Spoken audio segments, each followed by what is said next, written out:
Imagine a world where clothes are grown instead of sewn, where your jacket can repair itself and your sneakers are made from spider silk instead of plastic. Sounds like science fiction?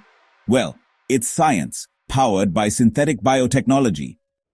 Synthetic biotechnology is where biology meets engineering. Scientists don't just study life, they design it. By reprogramming DNA, we can create new materials, sustainable fuels, revolutionary medicines, and yes, even the future of fashion. So how does this work? Imagine programming cells the way we code computers. With synthetic biology, we can design, write new genetic instructions, insert these instructions into microbes, grow, let nature do the rest. Sounds complex? It is. But this is how we're making materials like biofabricated silk, leather alternatives, and even glow-in-the-dark fabrics without harming animals or the planet. The textile industry is one of the biggest polluters on Earth, but what if your clothes weren't woven, but grown?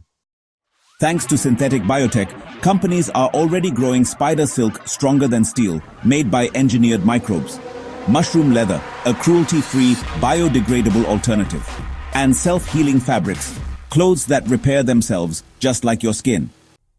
And guess what? These innovations are already hitting the runway. But textiles are just the beginning. Synthetic biotech is reshaping food, medicine, and sustainability, helping us build a greener, smarter world. Imagine a world where clothes decompose naturally, where fashion leaves no waste behind. This isn't a dream, it's the future, and it's being engineered right now. The world is changing. Are you ready to wear the future? Subscribe to learn more about how synthetic biotechnology is revolutionizing our world.